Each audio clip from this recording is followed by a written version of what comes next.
Bienvenidos a mi canal. Soy Ana María González Muriel, la titiritera de la que se hace llamar Luuri Margut. Perdonad que no os hable con mi voz, ni os presente mi imagen, pero la edad, la gripe y el apocalipsis me ha dejado muy mala. Tienes que darle al me gusta, seguir, compartir y dar a la campanita de notificaciones, lo digo en inglés porque sé que sois muy leídos. Intentaré cada semana subir un fragmento de un libro de mi autoría. También con voz robótica os contaré mis aventuras reales o imaginarias. En la caja de comentarios te dejaré los enlaces y la descripción de los libros que iré subiendo y que están a la venta en Amazon, y gratis si estás suscrito a KDP, así que prepárate el café que comenzamos. Amor inesperado. Larry Margut. Prólogo. La joven Lady Megan Fitzgerald nació del segundo matrimonio del marqués de Southampton con la hija del párroco de una de sus muchas propiedades. Aunque dicho matrimonio fue del todo inapropiado, no afectaba para nada a su legítimo heredero e hijo de su primera esposa, la distinguida y bien considerada Lady Megan Stuart, hija del duque de Northumberland. La diferencia de edad entre los esposos en este segundo matrimonio, él tenía cerca de 70 y ella apenas 25, hizo que la diferencia entre los hermanos fuera más que considerable, de tal manera que, cuando nació Lady Megan, su hermano tenía más de 40 años y sus dos hijos eran mayores que su hermana. Cuando el marqués y su esposa fallecieron en un accidente de carruaje al volver de pasar una temporada en Southwold, otra de las fincas del marqués, su hija aún no había cumplido los 6 años.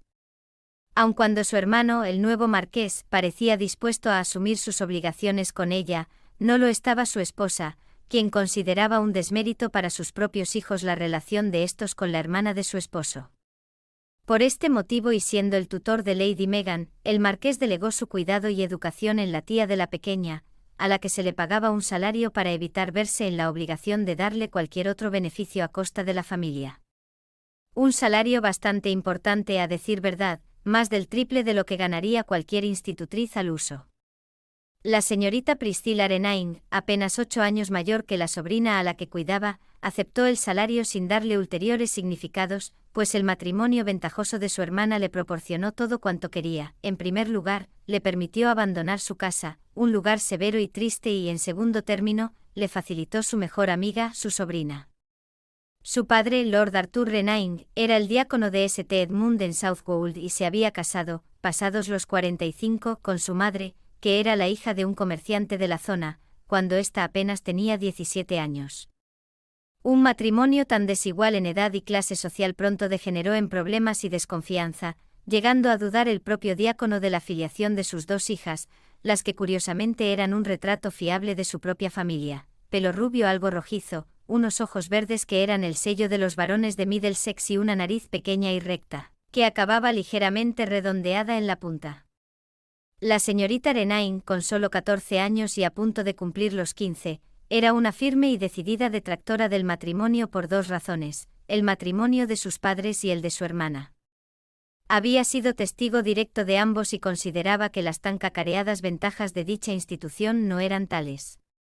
Tanto su madre como su hermana se habían casado con hombres mucho más mayores que ellas, y con una categoría social muy por encima de la suya.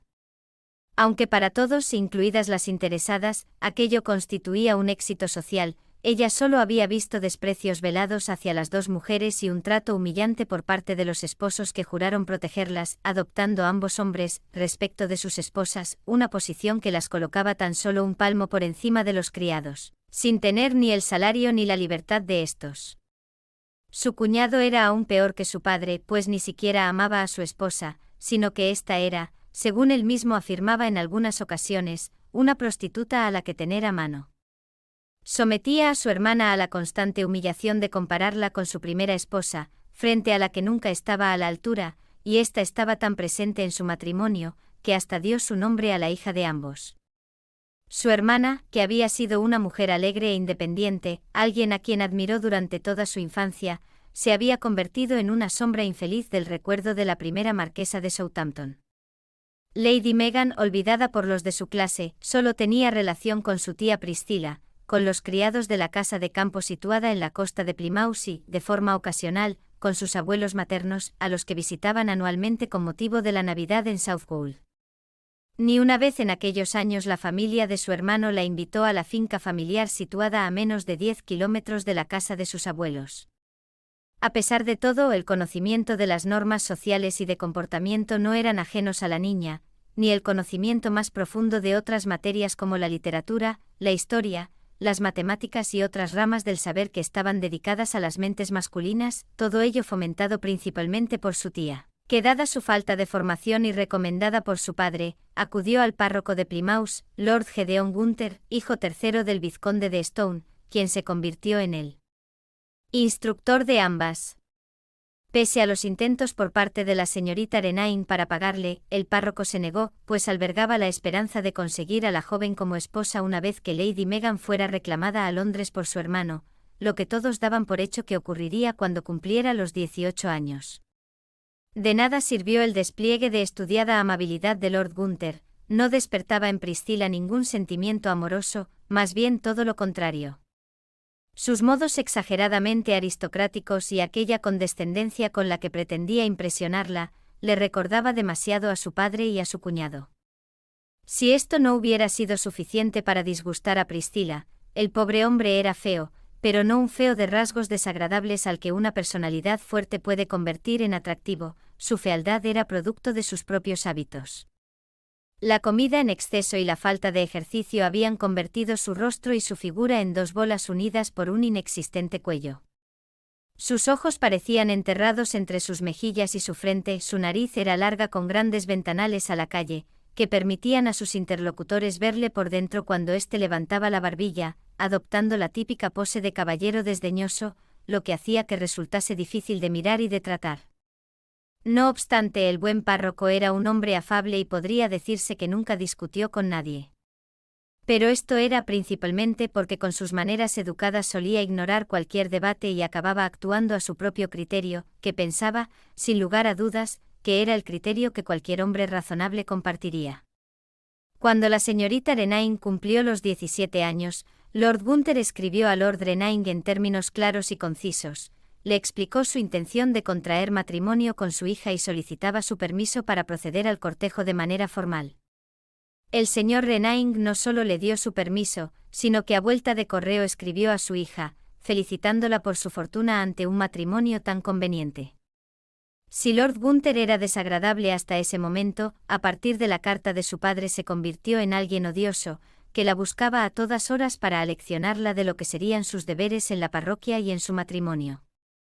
No quiso escuchar el rechazo amable y considerado de Priscilla, la primera vez que se encontraron tras recibir la carta, de la que él tenía conocimiento, al haber recibido la autorización para el cortejo. Por supuesto, él pensaba que era natural que la mujer se hiciera valer a los ojos de su futuro señor, lo que según le comentaba seriamente, es algo que solo puede permitirse en el cortejo, pues la esposa promete obediencia en sus votos matrimoniales y debe cumplirla.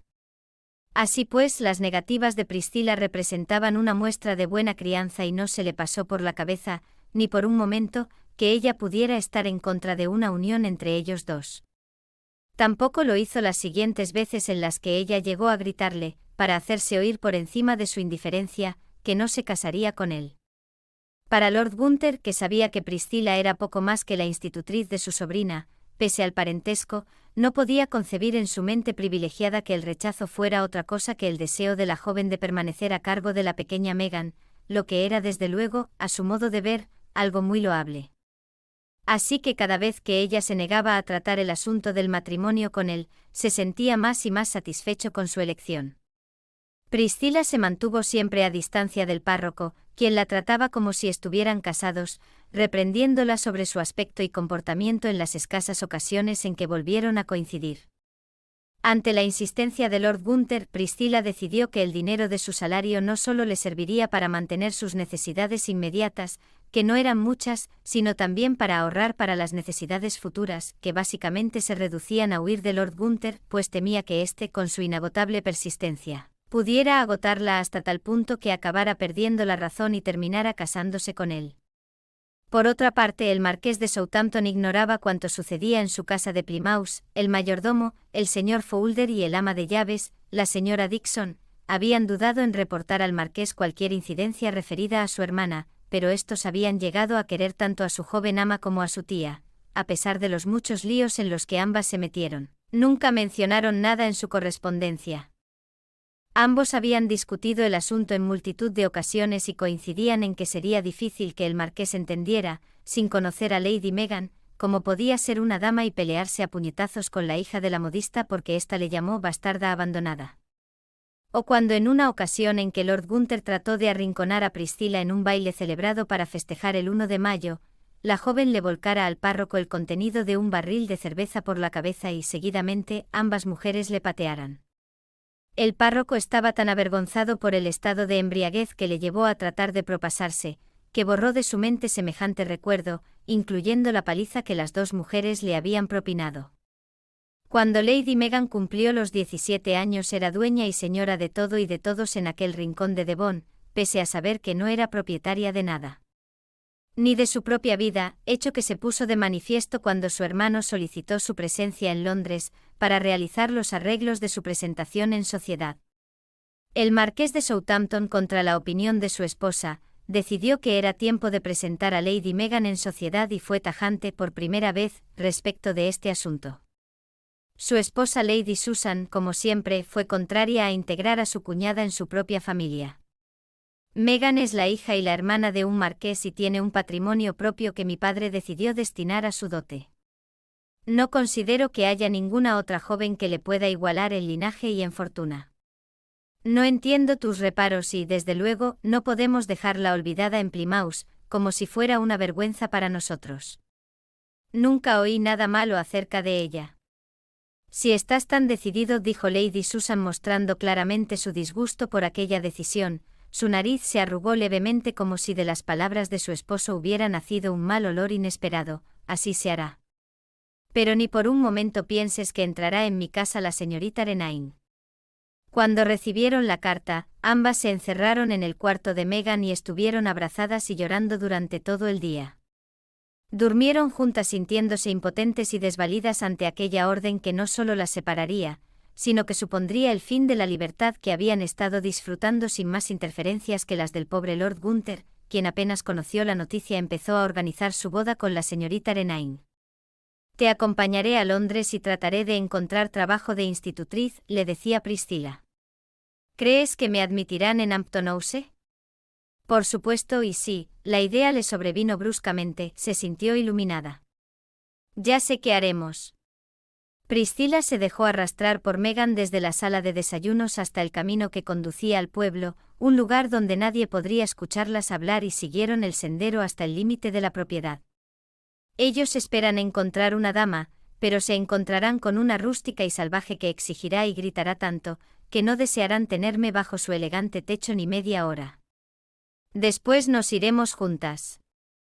Mi hermano te seguirá pagando y podremos volver aquí.